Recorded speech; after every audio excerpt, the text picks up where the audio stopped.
All right, well, I get set up here. If you wouldn't mind, go ahead and grab your Bibles. We're going to pull those out. You can turn them on, open them up. If you don't have one and you'd like one, just raise your hand. We'll get one to you. Here in the Asheville Church family, if you're newer here, we have a saying that we like everyone to lay their own eyes on the Bible for themselves. And so we're going to get into the Word a little bit this morning. And we are going to begin this new series together. This new series on the temple of God. How many of you guys have ever heard that phrase or that term, temple of God? Okay. How many of you ever heard that phrase, temple of God, outside of a church or religious setting? I have one hand. Could you tell me where you heard it outside of a church or religious setting? It was a rock song. Was it talking about religious things? Kind of. Okay. All right. Anybody else heard that term or phrase, temple of God, outside of a religious setting? Okay. Well, let's talk for a minute. What is the temple of God? We like to have a little feedback here and participation. What is the temple of God? How would you define that? Yes, sir. It's where God's presence is. Okay. I'm going to repeat what you say so that people online can hear us as well. What else? How would you define, or what would you say comes to mind when you hear the term temple of God? Some people say the body, okay? Some people would not say, okay? So there's a little confusion there, okay? Maybe we think of the human body as a temple of God. Yes, ma'am. God's chosen residence. Ooh, sounds so swanky, you know, like a high-rise hotel apartment or something. Yes, sir. Another name for a church, okay? You guys noticing a theme here? We have a lot of varied answers. All right, what else? Yes. Obviously, first thing you think of is how the Old Testament describes the way that the temple was constructed for the people and what it's supposed to represent. Okay, and what is it supposed to represent?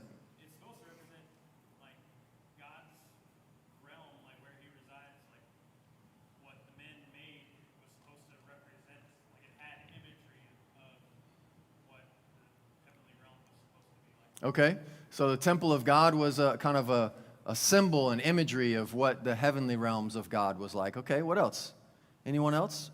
The temple of God. Yes?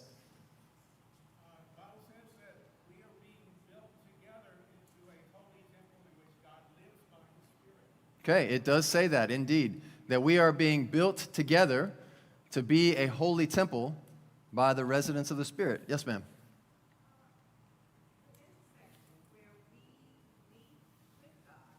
Okay, an intersection place where we meet with God. These are all things that come to mind when we think of temple of God. Sam? I think of Indiana Jones and the Temple of Doom. Yes, thank you. And I think of like a place where sacrifice and like worship happens. Okay, a place where sacrifice and worship happens, such as Indiana Jones, all right?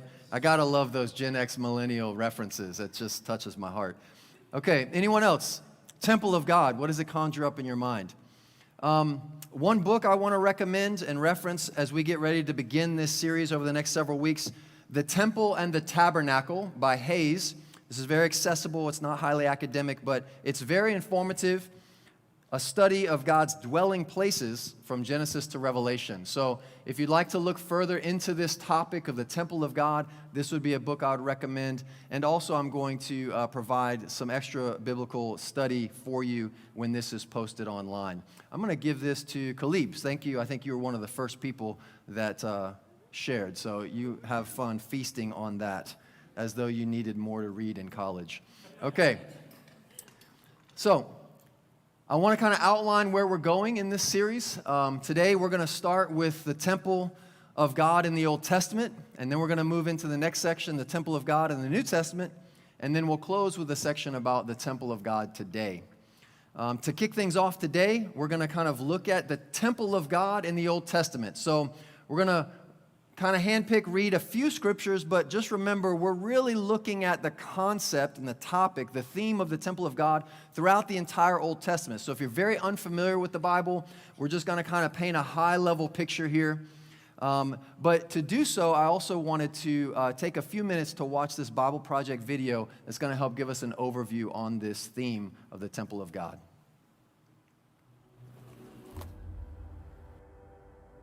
If you could go back to the city of Jerusalem during Bible times, the biggest thing you'd see is the temple.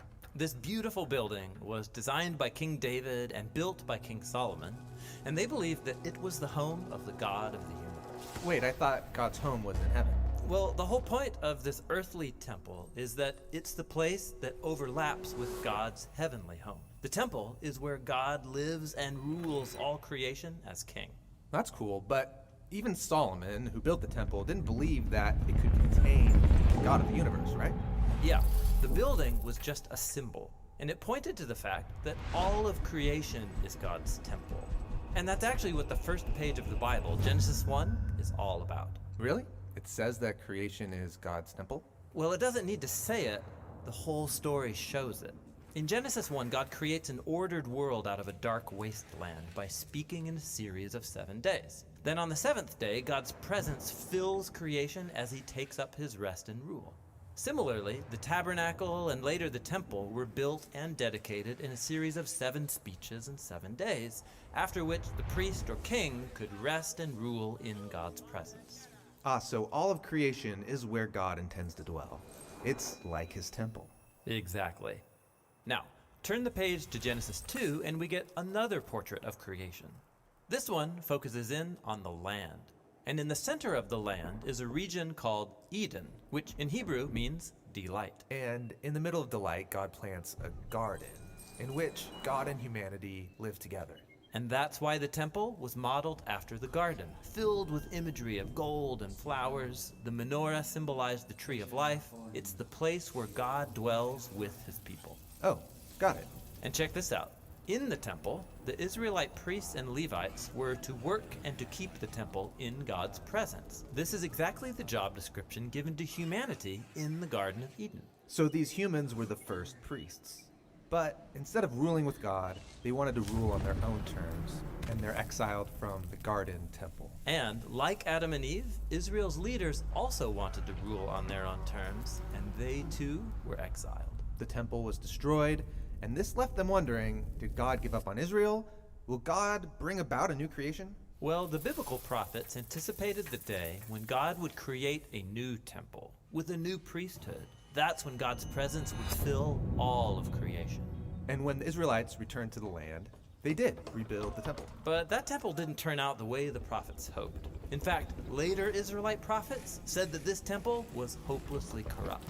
So they're still waiting for the ultimate temple. And here we come to the story of Jesus. He said that through him, God's presence and rule was coming into our world in a new way. And he presented himself as a new kind of priest. But Jesus wasn't a priest, and he didn't work in the temple. Right. Jesus said that God's presence, his rest and rule, was filling the world through his own life, death, and resurrection. Jesus was claiming that he was the true temple, and this new temple would expand out to include all of creation. That's a really big claim. And it got even bigger. After his resurrection, Jesus said that God's presence would come to dwell in and among his followers so that they would become mini temples. Communities of people where God rests and rules. Exactly. This is the Bible's vision of the church, which is described as a temple. Not a building, but people. Yeah, like when Peter says, "You all are living stones built up as a temple for God's Spirit to dwell." So, at the end of the story, do we ever get a new physical temple? Well, not exactly. What we see is a renewed cosmic temple, just like Genesis 1. And this new creation doesn't need a temple building because through Jesus, all creation is now the place where God rests and rules the world with his people.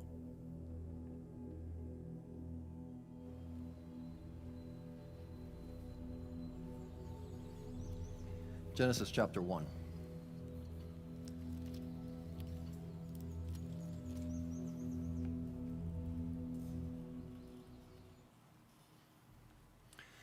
Genesis 1, starting in verse 26. I would encourage you to read chapters 1 and 2 if you haven't already, or even if you have many times, but I'm just going to read a couple of verses here for the sake of time. Verse 26, then God said, let us make mankind in our image, in our likeness, so that they may rule over the fish in the sea and the birds in the sky, over the livestock and all the wild animals, and over all the creatures that move along the ground. So God created mankind in his own image. In the image of God, he created them. Male and female, he created them. And so as we look at this idea, this topic of the temple of God, in the Old Testament today, and then in the New Testament, and then for us today, I want to encourage you to stick with this series because today might have the chance to really lose you. Much like probably many of us have tried to start to read the Bible, starting in Genesis 1, and we got lost somewhere along, Genesis 37 or Exodus or Leviticus or Deuteronomy, and we're like, what does this have to do anything? Stick with us, okay? We're going to end with the temple today. How does this all tie together? And so, here in the very beginning of the biblical narrative, we have this story. And we have this story being told about this God. And this God is depicted as the creator of all things, including people. And the story says that God creates people amongst all the rest of creation, amongst all the animals, the land, the sea, the sky, the stars, everything that is, people are the image of God. And so people, mankind, male and female, are set up on the first page of the Bible as highly unique, something special, something that is going to be a major character in the narrative of the Bible. And so this first creation narrative that we have here in Genesis 1, it depicts God as this cosmic temple builder. He arranges a three-tiered creation.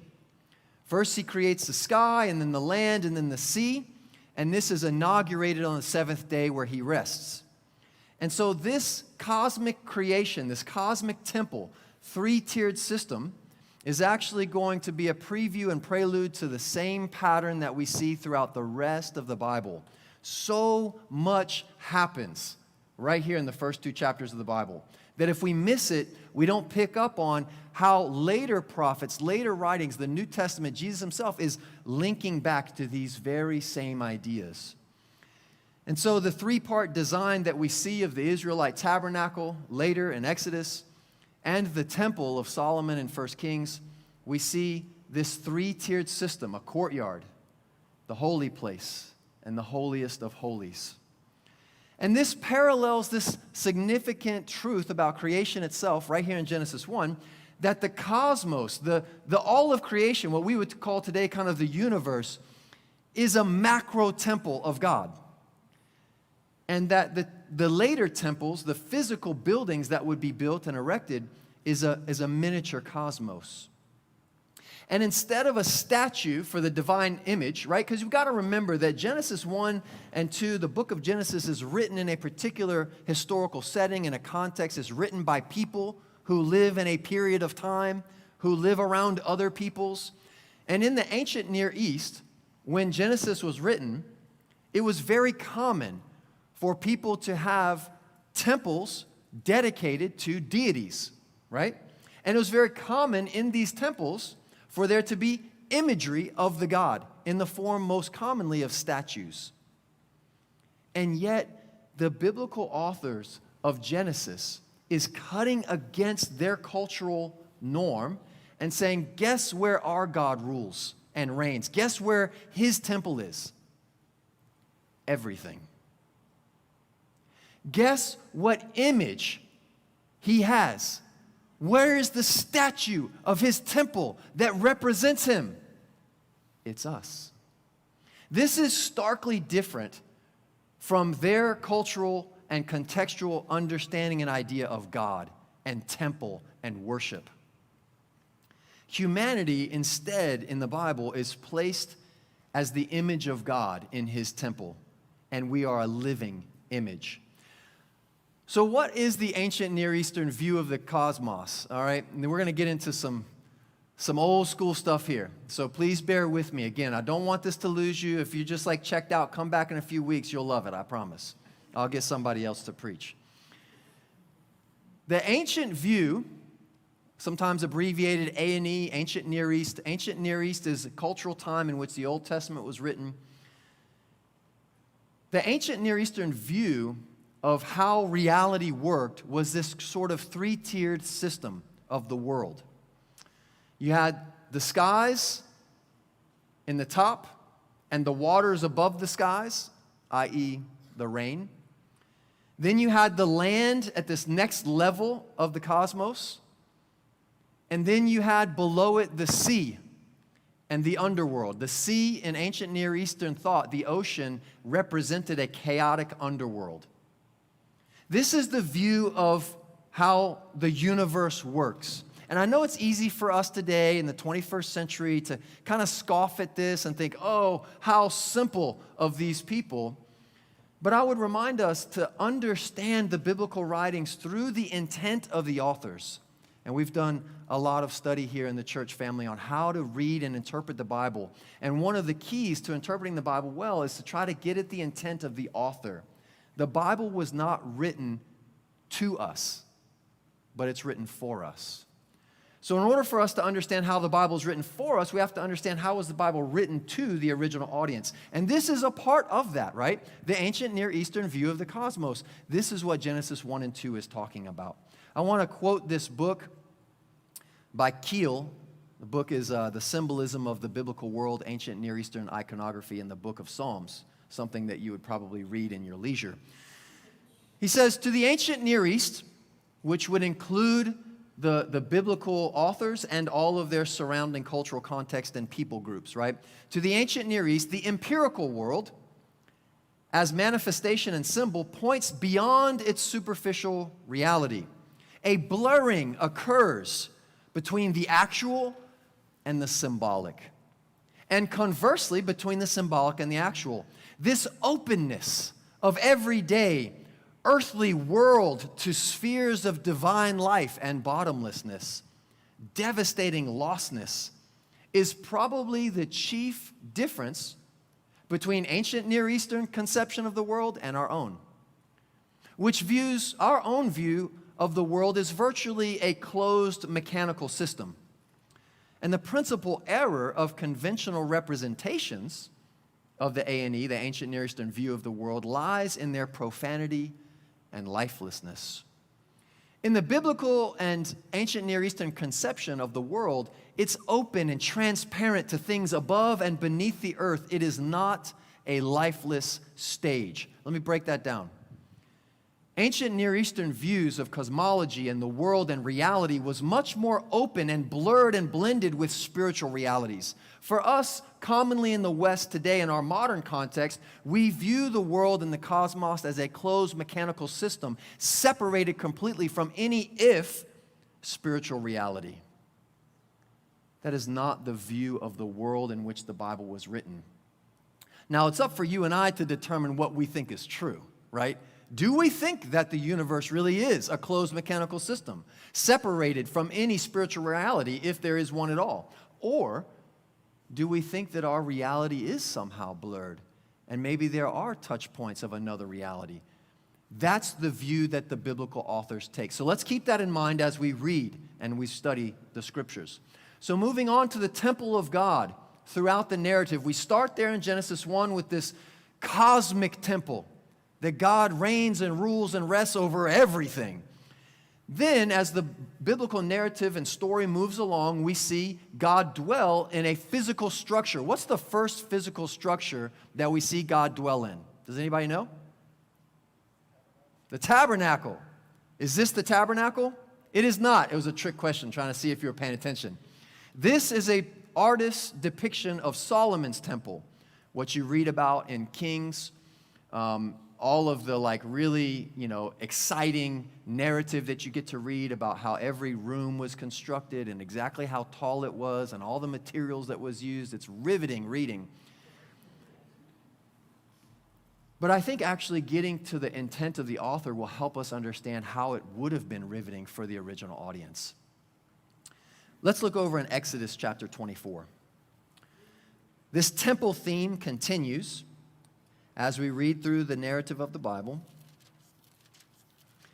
And in Exodus 24, we have the beginnings of what is called the tabernacle, the first place where God dwells amongst his people in a physical type of way. Exodus 24 and verse 15. When Moses went up on the mountain, the cloud covered it, and the glory of the Lord settled on Mount Sinai. For 6 days the cloud covered the mountain, and on the seventh day the Lord called to Moses from within the cloud. To the Israelites, the glory of the Lord looked like a consuming fire on top of the mountain. Then Moses entered the cloud as he went up on the mountain, and he stayed on the mountain 40 days and 40 nights. And then look down to verse 8 of chapter 25. God says, "Then have them make a sanctuary for me, and I will dwell among them. Make this tabernacle and all its furnishings exactly like the pattern I will show you." And then Exodus goes on and explains in great detail the pattern of the tabernacle. So first, in Genesis 1, the temple, we see God plant this Eden, right? This garden, this delight. God makes a place that the biblical author calls delight, that humans rule and reign with God in this sort of mixture of heaven and earth reality. That you remember from the Genesis 1 and 2 account that God would walk in the cool of the day with man. What's the author trying to get at? That God's dwelling place of a spiritual reality is overlapping with man's earthly dwelling place. That's what Genesis 1 and 2 is about. It's about heaven and earth overlapping into this reality of perfect unity and rest. That's what the whole Bible is starting about. And then in chapter 3, what happens? That reality is broken, and they're separated and no longer brought together. And the entire rest of the Bible is about the story of that reality trying to be brought back together. And we're going to finish in Revelation in the New Testament portion of this series, and how the very last pages of the Bible end where the first pages began. And so here, as we're moving through the story of the Old Testament, we have this cosmic temple, and we have this Eden that's been created where this place of heaven and earth overlap, and man and woman dwell with God. And now we have this tabernacle, which is being set up to be a place where heaven and earth overlap again, where God can dwell with his people. And then he gives them some very specific instructions on what this sort of Eden outpost, Eden 2.0, or negative 1.0, however you want to look at it, this Eden outpost is going to be so that God can accomplish his goal, which is to dwell with his people. And then several hundred years later after this, we won't read this. Again, I'm kind of high-flying over the Old Testament. Several hundred years after the tabernacle in Exodus, we get to David, to King David and King Solomon. King David lays out the plans for an even more robust tabernacle called the temple. Solomon executes this plan, builds the temple. That temple is destroyed. Then it is rebuilt. And then in the time of Jesus, Herod has really modified and made some upgrades and renovated that second temple. And we're going to take some look at these pictures here in just a minute. This is an artist's rendition of Solomon's temple, and you can see this three-tiered structure. Up at the very top, again, think about conceptually. Moving upward is moving toward this spiritual reality in an ancient Near Eastern worldview. So the highest place at the very top there is the Holy of Holies. Right outside of that is the holy place, and then right outside that is the courtyard. Okay? And this is that kind of three-tiered system that we see paralleling what happens in Genesis 1 and 2. The skies, the land, and the sea. I'm going to post some more about this if you really want to dig into this. And if you don't, then just, bear with me. Hang in there. This is a model of Herod's palace. So that first palace or temple of Solomon got destroyed, right? Assyrians came in and was like, no.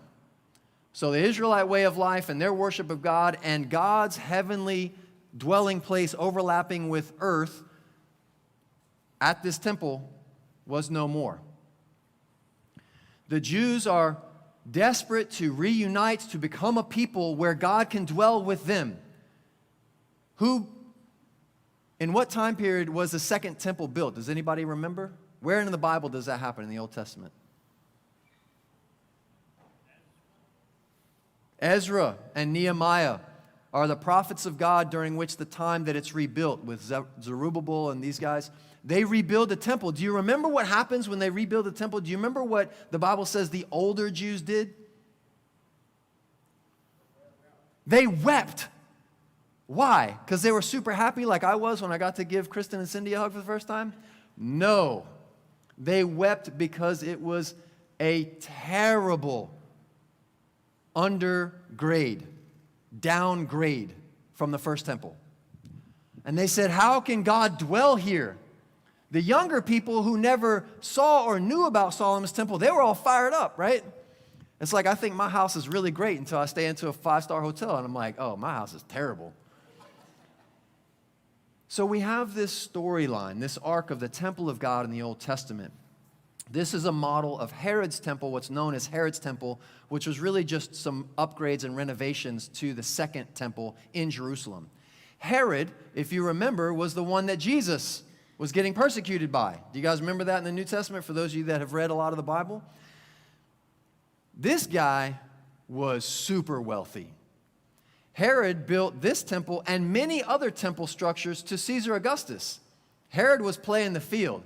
He was like, oh, Jews, you want a temple where heaven and earth overlap for your God? Cool, great. Let me upgrade that bad boy. I'm going to chill there when I'm in town. And when I'm not in town, in Caesarea and 5 other cities, he builds these magnificent temples to honor Caesar as Lord. Herod didn't care if it was a pagan god, Jewish god. He just wanted big homes, you know what I'm saying? And Britt and I actually got to go to Jerusalem and travel the Holy Lands a couple years ago and see some of these places, and they are remarkable. Thousands of years later, much of these structures still stand. And you can see the absolute opulence of these people. And it was all in the name of God. And so by this time, when Jesus shows up on the scene and Herod's temple is in Jerusalem, he walks in and he flips these tables over and he says, this is a sham. This is the context that can help the Bible come to life for us. This is supposed to be a place where God dwells and his spiritual reality overlaps with earthly reality so that he can dwell with his people. And what did it become? Profit margins, opulence, greed. To what end? The negligence and marginalization of the poor, enjoying the fat of labor not on your back, and God is indignant. He says, this is not my temple. That is not how my spiritual dwelling place is to overlap with humans, but I get ahead of myself. That'll be the temple today, a little bit later. So this is the temple geography. I won't go through that. I know it's going to bore you. Come see me later if you're interested.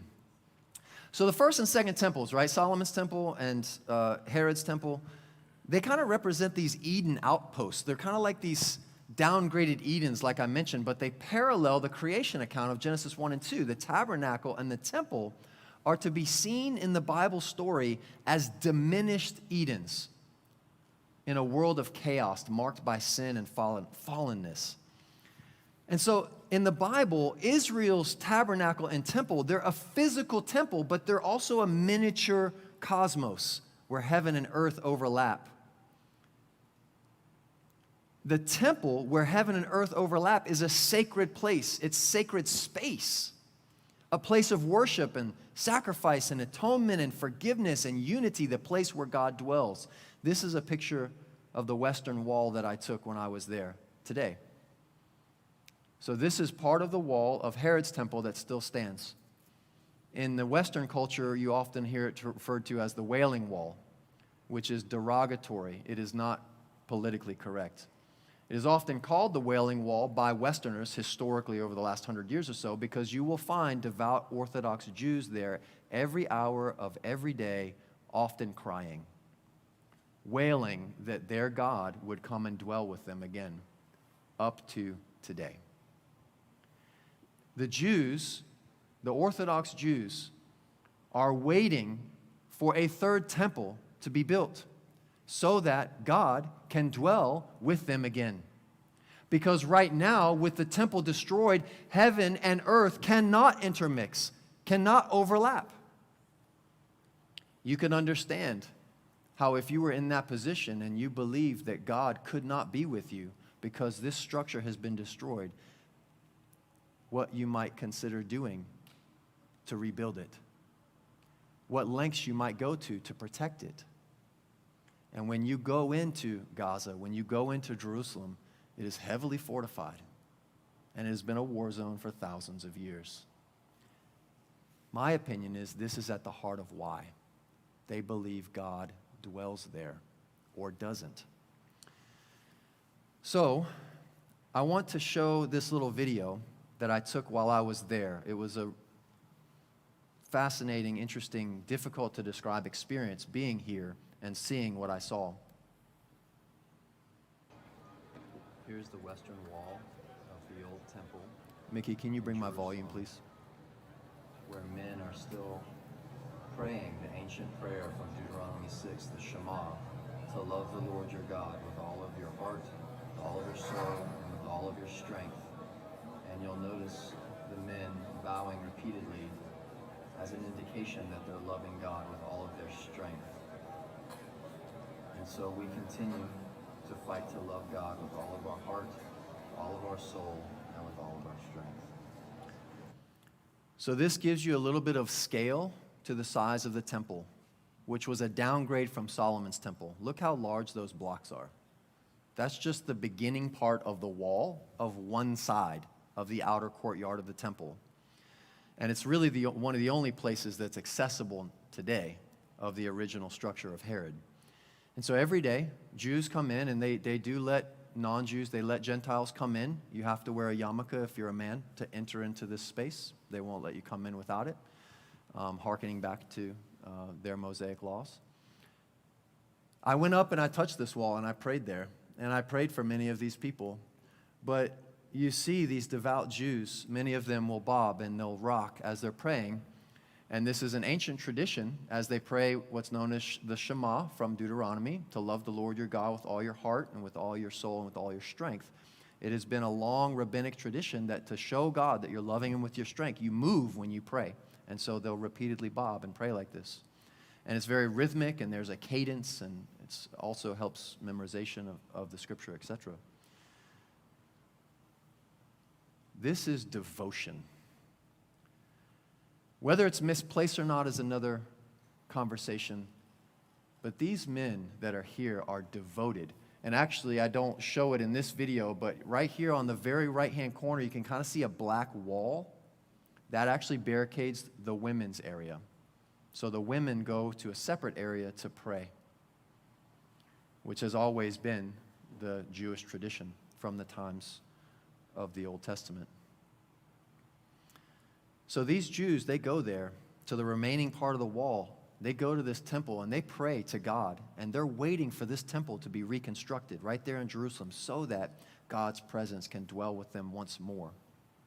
So the temple of God in the Old Testament, this concept really is about the overlapping of heaven and earth. It's about God, a non-physical being, able to be with his image bearers who are physical beings. It's about an overlap of heaven and earth.